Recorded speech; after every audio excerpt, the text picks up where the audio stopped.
নবীকে যে ভালোবাসবে সে দাড়িতে কখনো খুঁট ঠেকাইতে পারে না, কেচি ঠেকাইতে পারে না। তার কথা হবে একটা, বিয়ে হলে হবে, না হলে নাই, বাট নবীর সুন্নাতে আমি আঘাত করতে পারবো না। ঠিক কিনা বলো?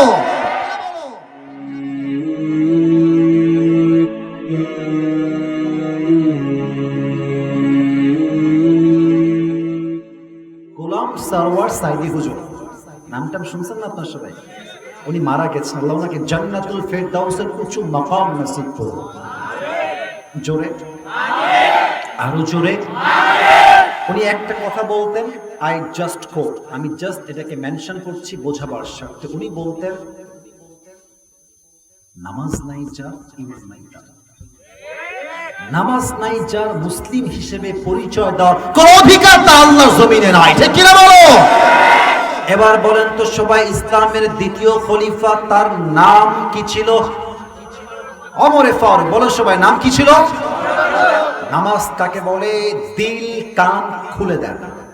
আর খবরদার সাহস করে কেউ উঠবেন না, সাহসও করবেন না। এখানে আমি ধমক দেওয়ার জন্য আসি নাই, এখানে আমার আশাটাই হচ্ছে ভালোবাসার জন্য, আল্লাহর জন্য। ঠিক কিনা বলো? ওমরে ফারুকের কাছে একজন কাফের, ইসমুহু আবু লু'লু আল মাজুসি আসছে, এসে বলছে, আমার যে মালিক আছে সে প্রত্যেক দিন আমার কাছে 6 দিরহাম চার্জ করে, তুমি এইটাকে একটু কমায় দাও, এত দিরহাম আমি দিতে পারবো না। ওমরে ফারুক বলছে, আচ্ছা ভাই ঠিক আছে, নো প্রবলেম এট অল। আর তোমার ব্যবসার সোর্স কি, তোমার জব কি? ওই কাফের বলছে, ওমর আমি প্রত্যেক দিন খঞ্জর বানিয়ে বাজারে বিক্রি করি, আমার খঞ্জর ব্যবসা, চাকুর ব্যবসা। ওমর বলছে, তাই নাকি? এটা অনেক বড় ব্যবসা, তোমার তো ইনকাম অনেক বেশি, তোমার দিরহাম 6 নয় 10 দিরহাম চার্জ হওয়ার কথা। কাফের বলছে, ও আচ্ছা আচ্ছা, সবাই যেহেতু মুসলমান তাই তুমি সবার বেলায় হও নরম, আর আমি যেহেতু কাফের তাই তুমি আমার বেলায় হয়েছো। কথা না বুঝলে তো আমি বলতে পারবো না। সবাই যেহেতু মুসলমান তাই তুমি সবার বেলায় নরম, আর আমি যেহেতু কাফের তাই তুমি আমার বেলায় হয়েছো। অমর, তোমাকে আমি দেখে ছাড়বো, তোমার বিচার আমি একাই বের হয়ে গেছে, হুমকি। আচ্ছা, আমরা শীতকালে ঠান্ডা লাগলে এই যে এমনি কি যেন মুড়ি দেয় সিরাজগঞ্জের ভাইয়েরা, রাইট আনসার, কি মুড়ি দেয়? আমার মুখের দিকে তাকান তো, মেয়েরা এমনে কি পরে? নেকাব, মাস্ক না, নেকাব, নেকাব। তো আবু লু'লু আল মাজুসি ওমরে ফারুককে হত্যা করবার জন্য বিশাল লম্বা একটা খঞ্জর বানিয়েছে। এইদিকে তাকান, খঞ্জরটা তার পেটের ডান দিকে সে রেখেছে।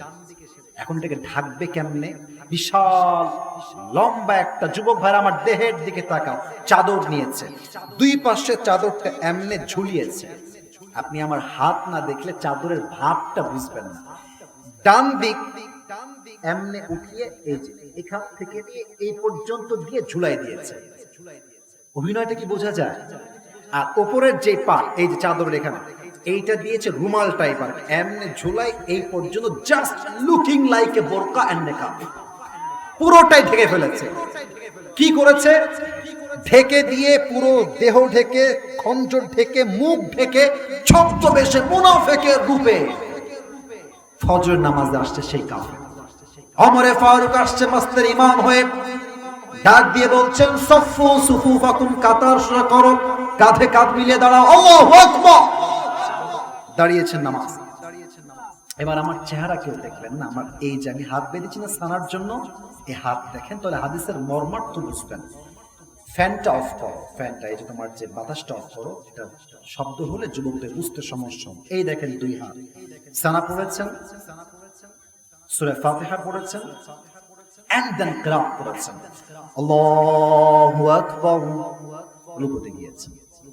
পেছন থেকে আবু লু'লু আল মাজুসি সুযোগ বুঝে ছুরিটা বের করে, এটাও ছুরি এটাও ছুরি, মাকবাদাতুহু ফি ওয়াসাতি, হ্যান্ডেলটা হচ্ছে মাঝখানে, এমনি ধরে পেট, আমার পেট, কেউ চেহারা দেখবে না, পেট দেখে।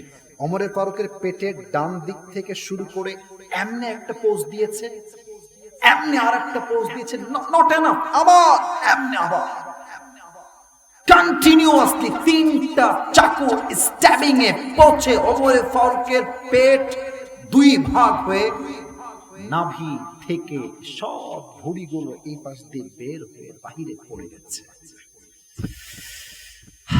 একটু ভাবেন তো, যে আমাকে কেউ আঘাত করেছে পেটে, আমার পেট ফেড়ে নাভি থেকে এই ভুঁড়িগুলো সব বাহিরে বের হয়ে আসছে।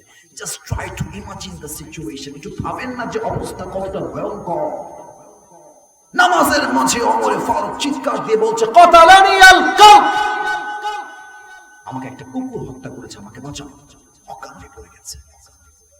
সাহাবা একরাম দৌড় দিয়ে আসছে, আর এই কাফের যখন ওমরকে হত্যা করে পেছনের দিকে যাচ্ছে, 7 জন সাহাবীকে এমনে এমনে চাকু দিয়ে গুতাইতে গুতাইতে 7 জনকে এমন আঘাত করেছে, 7 জন সাহাবী নামাজের মাঝে ওই জায়গাতে স্পট জায়গায় শেষ।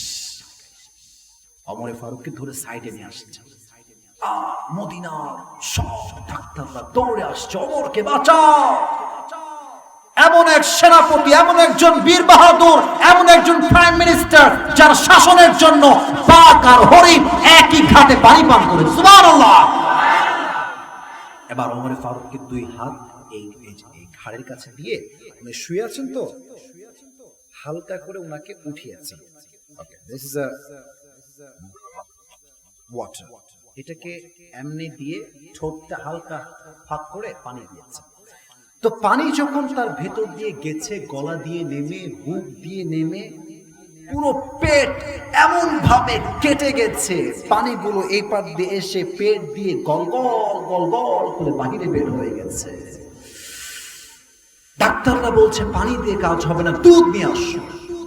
দুধ নিয়ে আসছে। আবার ওমরকে এমনি উঠিয়েছে, দুধ দিয়েছে, গলা দিয়ে নেমে, বুক দিয়ে নেমে, পুরো পেট কেটে সবগুলো দুধ বাহিরে বের হয়ে গেছে। এই দৃশ্য দেখে সাহাবা ইকরাম বলছে, ওমর ফারুকের হায়াত হয়তো বা শেষ, এই তো শেষ। হঠাৎ করে দেখছে ওমর তার চোখকে একটু খুলেছে, a very little bit, একদম হালকা, একদম ছোট্ট ঝাপসা ঝাপসা। এক সাহাবী দৌড় দিয়ে এসে বলছে, মালাকা ইয়া ওমর, হে ওমর আপনার কি হয়েছে, আপনি কি ঠিক আছেন কিনা? হায় হায়, ওমর ফারুক কোনো কথাই বলছেন, জাস্ট ইশারা করছেন,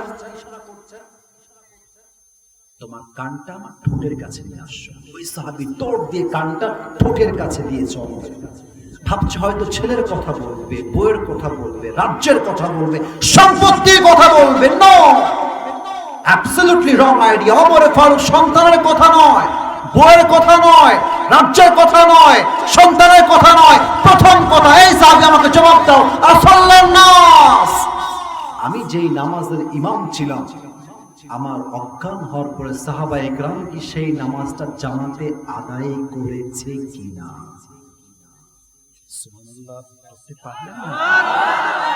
একটু ভাবেন না যুবক ভাইরা, মুরব্বীরাও, আমার আম্মা জান, একটু ভাবেন না যে একজন মানুষের নাড়ি ভুঁড়ি সব বের হয়ে গেছে, পানি দেয় পানি বের হয়ে যায়, দুধ দেয় দুধ বের হয়ে যায়, সেই মানুষটা সব ভুলেছে, আল্লাহর নামাজকে সে ভুলে নাই। ঠিক কিনা বলো? দিস ইজ নামাজ, এটাই হচ্ছে নামাজ। আজকে আসরের আজান হচ্ছে মসজিদে, যুবকদের লজ্জা এত নিচে নেমে গেছে। আজান হচ্ছে মসজিদে, মুরব্বী আব্বা জান আমার দিকে তাকান, আজান হচ্ছে মসজিদে, আর যুবক এলাকার মোড়ে দাঁড়িয়ে দাঁড়িয়ে হয় ক্রিকেট খেলছে, নয় মোবাইল ফোনে ফ্রি ফায়ার খেলছে।